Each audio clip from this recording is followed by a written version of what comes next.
কত রকম ঘটনা ঘটতেছে যে সেগুলো নিয়ে কথা বলতেই হয়।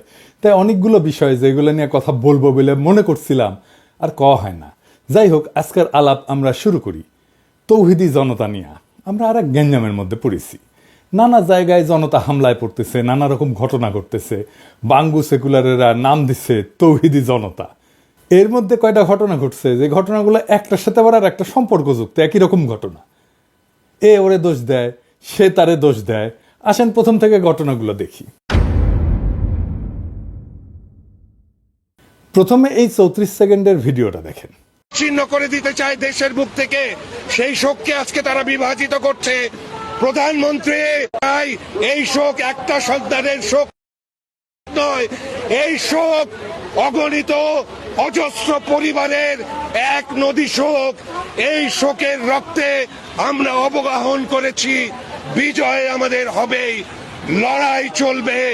এই লড়াইয়ে বাংলাদেশের বিজয় অনিবার্য।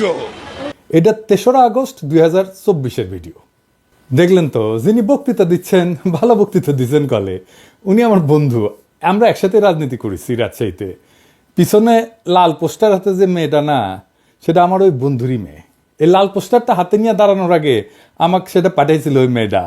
আমি ওটা ফেসবুকে শেয়ারও করেছিলাম। সেই মেয়েটা হইতেছে মোহাম্মদপুরের সেই সিগারেট কাণ্ডের একজন ভিকটিম মেয়ে। ঘটনা কি ঘটেছে আপনারা জানেন। এর দুটো মেয়ে বিড়ি খেতেছিল। তো অনেকে বলছে এটা রোজার দিনে। জি না, এটা রোজার দিনে না, এটা 1 মার্চের ঘটনা। এইখানে দুইজন ওই লালমাটিয়া মাঠের কাছে একটা টঙের দোকানে চা আর সিগারেট খাইতেছিল। ওই সময় রাস্তার উল্টা পাশ দিয়ে একজন বুড়া বয়স্ক লোক রিঙ্কু, যেটা চায়ের দোকানের দোকানদারকে চিল্লাই চিল্লাই বলে, এরা এখানে বসা কেন, এই চেয়ারগুলো সরা, এবং আজে বাজে কথা বলা শুরু করে। প্রথম দিকে এড়ায় যায় মেয়েগুলা। এইসব বলতে বলতেই এই মেয়েগুলোকে একা পেয়ে ওই লোক সরাও হয়, আর এক পাশ থেকে তেরা আসে। তো মেয়েগুলোকে বলে এখান থেকে উঠে যাও। তো বলে আমরা কেন উঠে যাব? তখন এই রিঙ্কু এই একটা মেয়েকে বেশ্যা বলে ডাক দেয়, বলে তুই তো বেশ্যা, তুই বেশ্যাগিরি করতে আসছোস। এইভাবে গালিগালাজ করতে থাকে। বলছে তোরা গাঁজা খাস, এখানে গাঁজা খাচ্ছিস। আর অন্যদেরকে উস্কানোর জন্য বলে এদের সিগারেট খেতে মানা করছি, তারপরে গাঞ্জা খাওয়া ধরিছে। তো এই সমস্ত বেশ্যা টেশ্যা শুনে ওই একটা মেয়ে তার হাতে থাকা চায়ের কাপ থেকে অল্প চা ছিল, সেটা ওই লোকের দিকে ছুঁড়ে মারছে। আর সাথে সাথে ওই মেয়েটার চুল ধইরা মাথায় বাড়ি দেওয়া শুরু করছে, ওই মেয়েটারা মারা শুরু করছে। চশমা টশমা ফেলে দিছে এবং কেটে কুটে গেছে। যাই হোক, এইটা নিয়ে আর বিস্তারিত না যাই। খুব বাজেভাবে এই মেয়ে দুটো এটা মারছে। দেখেন, আপনি ভিডিওটা দেখেন।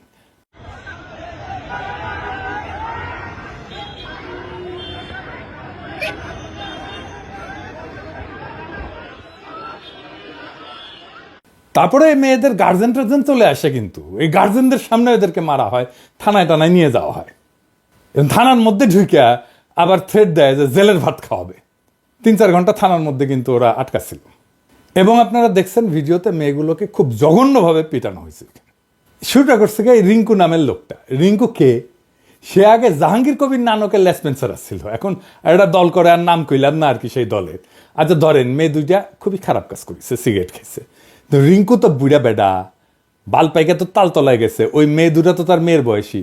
ধরলাম তার শাসন করার অধিকার আছে। শাসন কি বেশ্যা বলে করা যায়? আপনার মেয়েরে কেউ বেশ্যা বললে আপনি ছেড়ে দিবেন, মেনে নিতেন? আচ্ছা বলেন, আমাদের সমাজে তো আমরা নৈতিকতা শিখি কোথায়? বাসায় শিখি অবশ্যই। কিন্তু সমাজের মুরব্বী যারা আছেন, ধরেন মসজিদের ইমাম, মুয়াজ্জিন, মাদ্রাসার শিক্ষক, বা ধরেন পাশের বাড়ির চাচা, মামা, খালা, ফুপা, এরাই তো আমাদের শাসন করেন, তাই না? আমাদের দেখে রাখেন পাড়া মহল্লায়। ওনারাতে শাসন করে, কোনোদিন কখনো কাউকে বেশ্যা বইলা শাসন করছে? করে নাই। আপনি চিন্তা করেন, আপনি যদি সম্মানের মুরব্বী হন, তাহলে মসজিদে তো আপনারা দেখলেই সিগারেট লুকাবে। তারপরে যদি শাসন করতে হয়, তাহলে তো তার সিস্টেম আছে, তাই না? পবিত্র কোরআনে বলছে যে আপনার প্রতিপালকের পথে আহ্বান করেন প্রজ্ঞা এবং সদুপদেশ দিয়ে, এবং তাদের সাথে উত্তম পন্থায় বিতর্ক করেন। জোর কইরা না, বরং ভিন্ন মতের সাথে ডিল করতে বলা হয়েছে 3 ভাবে। 1 নম্বর হইতেছে হিকমা বা প্রজ্ঞা দিয়া, 2 নম্বর হইতেছে মওয়াইজা বা উপদেশ দিয়া, 3 নম্বর হইতেছে জিদাল বা সুন্দর পদ্ধতিতে বিতর্ক কইরা। এটা নির্দেশ দেওয়া হয়েছে পবিত্র ধর্মগ্রন্থে। তো এই রিঙ্কু কোন আলেম আসছে যে সিগারেট খাইতে দেখে চান্দি গরম হয়েছে? এর কি শাসন করার অধিকার আছে? আপনি বেশ্যা বললে পিটাইলে ও সিগারেট খাওয়া বন্ধ করবে? করবে না তো, বেশি বেশি খাবে, জেদ কইরা খাবে। ওই মেয়ে দুটা তো দেশে থাকবে না, বিদেশ চলে যাবে। আর ওই যে রিঙ্কু তৌহিদি জনতার নামে মারিছিল, এরা জীবনে এটা ভুলবে না এই মেয়েগুলা। আমরা মাঝে মাঝে বলি যে মানুষের মধ্যে এই যে ইসলাম বিদ্বেষ কেন, অবাক হই। এমনকি মুসলমান সম্প্রদায়ের মধ্যে কেন এই ইসলাম বিদ্বেষ আছে না? অনেক মুসলমান সম্প্রদায়ের লোক আছে না যারা ইসলাম বিদ্বেষী। এই যে রিঙ্কু এই ঘটনা ঘটাইছে, এটা থেকে খুব বড় সম্ভাবনা আছে যে এদের মধ্যে, এই মেয়ে দুইটার মধ্যে ডিপ ইসলামোফোবিয়া জন্ম নেবে। তো এই রিঙ্কু কি ইসলামের ভালো করলো, সেবা করলো না ক্ষতি করলো? এবার আসেন ঢাকা বিশ্ববিদ্যালয়ের আর এক শাহবাগের অন্যাকাণ্ড নিয়ে কথা বলি। আগে শুনেন ওই যে ছেলেটা যে ওড়না ঠিক করতে বলছে, কি বলে বলছে সেটা ওর মুখ থেকেই শুনেন। মাই লাইফ মাই রুলস, আমার পোশাক যেমন পরবো এটা আমার ইচ্ছা। আমি আমার মানে ওনাটা এখানে ছিলাম, নামাই রাখেন আপু। আমি তো বলি না যে আপনার দুধটা কত বড়, এমনটা এমন ভাবে কোনো গালিতে বলি নাই। সে কি বলতেছে তার মুখে শুনলেন তো? দুগ্ধ বিশেষজ্ঞ। তুমি বাবা লাইব্রেরিতে কি করিচ্ছ? মিল্কভিটা কোম্পানির যাও, উঠে কাজ করো, যাও। দুধ বিশেষজ্ঞ। ও নিজে ফেসবুকে কি ফলো করে দেখেন, কারে কারে ফলো করে দেখেছেন? রোজা রমজানের দিন দেখানো একটু মুশকিলই, কিন্তু তাও দেখেন। এডিটর সাহেব দেখাছেন, ওর পছন্দ দেখেছেন? রোজা রমজানের দিন ক্যাঙ্কা করে আর দেখাই কি শেয়ার করেছে দেখেন। হ্যালো গার্লস, তোমরা যদি প্রেম করো পাবজি লাভার দেখে প্রেম করবে, বিকজ তারা একটা গার্লফ্রেন্ডে ঠিক মতো হ্যান্ডেল করতে পারে না, আর 2-3টা no way, so they are 100% safe. PUBG lover is best as a person. একজন নারীর সাথে কেমনে কথা বলতে হয় সেটাই শিখেনি, কেমনে শিখবে? ও তো এগুলা দেখে ভিডিও। আমি ধরলাম যে তার লঘু পাপে গুরুদণ্ড দিছে, ধরেই নিলাম। কিন্তু ফেসবুকে মায়াগো পাশার ছবি দেখা ভাইটা রাস্তায় এসে দুধ বিশেষজ্ঞ হয়েছে, কোন আক্কেলে মৌলানা বেনে দিলেন ভাই। আব্বাসী হুজুর আমার অত্যন্ত পছন্দের একজন আলেম, উনার মতো একজন আলেমের কাছে যে উনারে নিয়ে গেলেন, আপনারা আব্বাসী হুজুরের সম্মানের বিষয়টা দেখবেন না? উনার কাছে আপনারা যারে তারে তো নিয়ে যেতে পারেন না। এই যে মালটা যাটা করবে এখন বা করিছে, সব আব্বাসী হুজুরের গায়ে লাগবে তো। আর এই ছেলের তো বেসিক এডুকেশনের সমস্যা আছে রে ভাই। এরকম দামড়া বয়সে মাদ্রাসা এডুকেটেড একজন কি এইভাবে কথা বলে? দুধ এইভাবে কথা বলে? ফেসবুকে সানি লিওনকে ফলো করে আর ওই পাসাল্লা মায়াসের ছবি ফলো করে না তো। তো তাহলে কারে আপনি হিরো বানাইলেন? যাই হোক, সমাধানের কথা বলি। এই যে শাহবাগে জড়ো হইলে সবাই, সে জায়গায় ইন্টারভেনশন করতে হইতো মুরব্বীদের। এখানে কোনো মুরব্বী নাই। ধর্মীয় ইস্যুগুলোকে রাজনীতি দিয়া, সমাজ দিয়া, আইন দিয়া, সোশ্যাল মিডিয়ার জাজমেন্ট দিয়া ডিল করতে যায় না। এটা করা যায় না, আমরা করতেও চাই না। এগুলো ধর্মীয় নেতাদের হাতে ছাইড়া দিতে হবে। এখন যদি বাবুনগরী সাহেব থাকতেন, উনি ইন্টারভেন করতে পারতেন, ওনাকে সবাই মানে। ঢাকায় কিন্তু মামুনুল হক সাহেব আছেন, ওনারাও তো ডাকা যাইতো। আমার ধারণা উনি জানলে ইন্টারভেন করতেন। আমার অত্যন্ত পছন্দের একজন আলেম। আমি ঢাকার সকল আলেমকে অনুরোধ করবো, আপনারা নিজেরা একটু বসেন, নিজেরা আলাপ করেন, তারপরে আমাদেরকে পরামর্শ দেন যে আমাদের কেমনে চলা উচিত। প্রশাসনকে পরামর্শ দেন, জনগণকে বলেন এইসব ইস্যুতে কিভাবে ডিল করা যায়। আবার এরকম ইস্যু ঘটবে, আপনারা ইন্টারভেন করবেন মেহরবানি কইরা, এ আশা থাকলো। আপনারা বুঝতে পারতেছেন নিশ্চয়ই এটা একটা বড় প্ল্যান, আন্তর্জাতিকভাবে দেখাবে যে বাংলাদেশের নারীরা নিরাপদ না। আপনারা তো মন্দির পাহারা দিচ্ছেন না 5ই আগস্টের পর? আপনাদের হাতে জাতি দায়িত্ব দিতে চায় নারীদের নিরাপত্তা নিশ্চিত করার।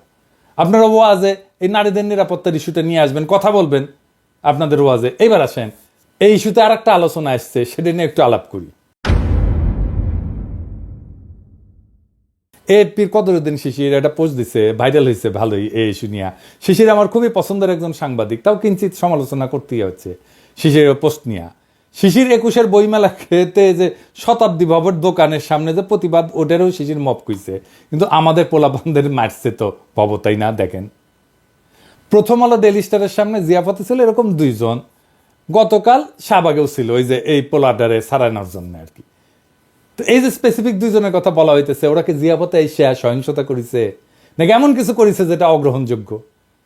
তারা তো একটা শান্তিপূর্ণ কর্মসূচিতে এসে শান্তিপূর্ণভাবে অংশ নিয়েছে, সবাই অংশ নিতে পারে।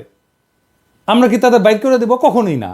জিয়াফত হইল একটা বিশাল সামাজিক আয়োজন, যেখানে শ্রেণী, ধর্ম, রাজনৈতিক পরিচয়ে ঊর্ধ্বে উঠা সবাইকে সমানভাবে আমন্ত্রণ জানান। এখানে বিএনপিরা আসছে, এখানে জামাত ইসলাম আসছে, এখানে জাতীয় নাগরিক কমিটির লোকজন আসছে। এই মিলন মেলা উপলক্ষে সৌহার্দ্য এবং সম্প্রীতির বন্ধনে আবদ্ধ হবে মানুষজন। আমরা তো হিন্দুদের জন্য খাসির আয়োজনও করছি জিয়াফতে।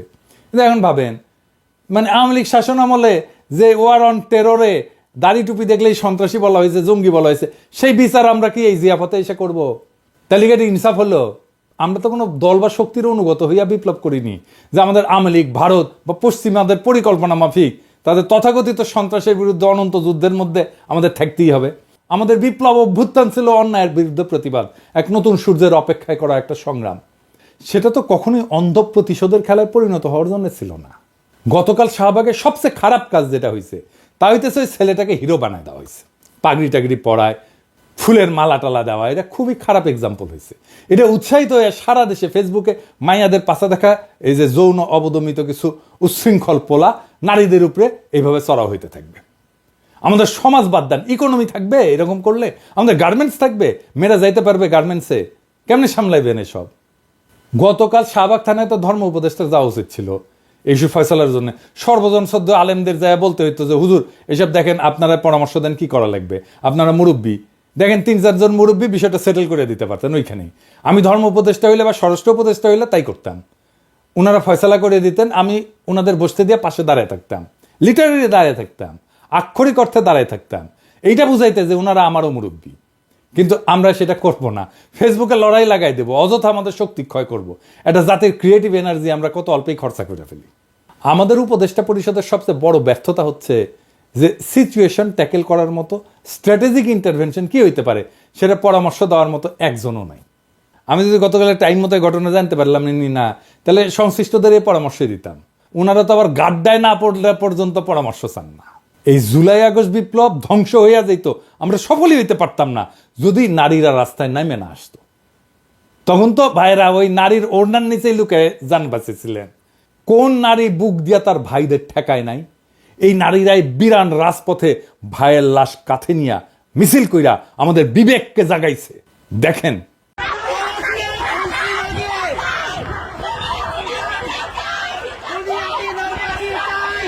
আজ সেই নারী রাস্তায় বাইরে হইতে ভয় পায়।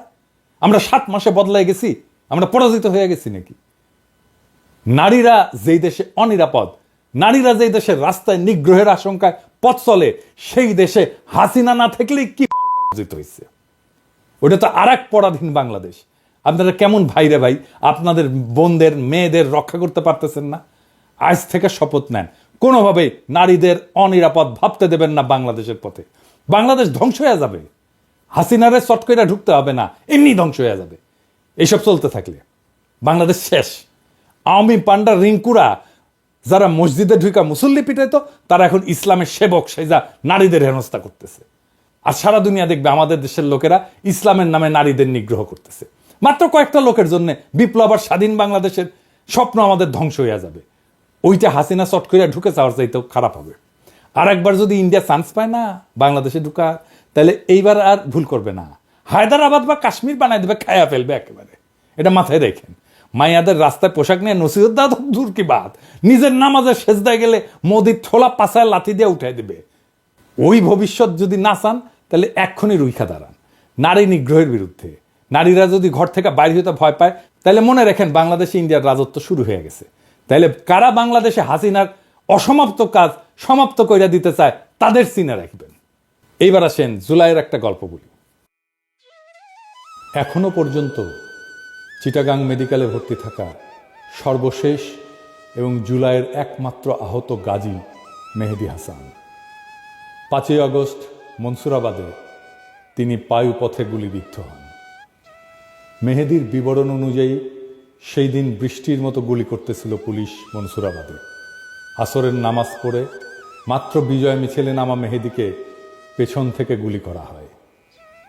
সেই যে 5ই আগস্ট মাগরিবের ওয়াক্তে তাকে নেওয়া হলো এই হাসপাতালে, আজকে পর্যন্ত ব্যথার যন্ত্রণায় তিনি কাতরাচ্ছেন। যে ভয়াবহ আঘাত মেহেদী পেয়েছে তা থেকে 7 মাসেও মুক্তি পাননি। গত কয়েক মাসের মধ্যে অপারেশন করা হয়েছে 5 বার। এই সংখ্যা সামনে আরও বাড়তে পারে। মেহেদীর পায়ুপথ গুলিবিদ্ধ হওয়ায় মলত্যাগের বিকল্প ব্যবস্থা করে দেওয়া হয়েছে নাভির নিচ দিয়ে কৃত্রিম ছিদ্র করে, যাতে শরীরের বর্জ্যগুলো মলাশয়ে না গিয়ে সরাসরি বের হয়ে যায়। কিন্তু বর্জ্যের জীবাণুর কারণে বারবার ইনফেকশন হওয়ায় বারবার অপারেশন করে সেই ছিদ্রকে স্থানান্তর করা হচ্ছে। তার শেষ অপারেশন হয়েছে 27শে ফেব্রুয়ারি। মেহেদী সারাদিনই প্রায় ব্যথায় কাতরাতে থাকেন। সেবার জন্য শিওরে দাঁড়ানো তার একমাত্র মা ছেলের মাথায় আর হাতে একটানা মালিশ করতে থাকেন। মেহেদী পেশায় ছিলেন ড্রাইভার, তার উপার্জনেই পরিবারের খরচ চলত। পুলিশের নৃশংসতায় এই গাজী এমন এক করুণ দশায় উপনীত হয়েছে যে তার আসলে উন্নত চিকিৎসারও কোনো সুযোগ নেই। মেহেদীর পায়ুপথ এবং তলপেটে থাকা সেলাইগুলো যতদিন ঠিক না হবে, যতদিন স্বাভাবিক জীবনে সে ফিরে না আসবে, ততদিন এভাবেই সে ছটফটিয়ে দিন কাটিয়ে দেবে। আমরা কি মেহেদীদের বীরত্বের ইতিহাস জাতিকে জানাবো, নাকি দুগ্ধ বিশেষজ্ঞদের হিরো বানায় বিপ্লবের সাথে বিশ্বাসঘাতকতা করব? সেই বিচারের ভার আপনাদের উপরেই দিলাম। এই দেশেই 5ই আগস্টের স্বাধীনতা, গণতন্ত্র এবং ন্যায় বিচারের স্বপ্ন প্রতিষ্ঠিত হয়েছিল। আজ সেই স্বপ্ন কিভাবে ধূলিসাৎ হচ্ছে তা আমাদের চারপাশে স্পষ্ট। নারীর নিরাপত্তা নিশ্চিত না হলে, সমাজে সহনশীলতা না থাকলে আমাদের নবলব্ধ স্বাধীনতা শুধুই নামমাত্র স্বাধীনতা হয়ে থাকবে।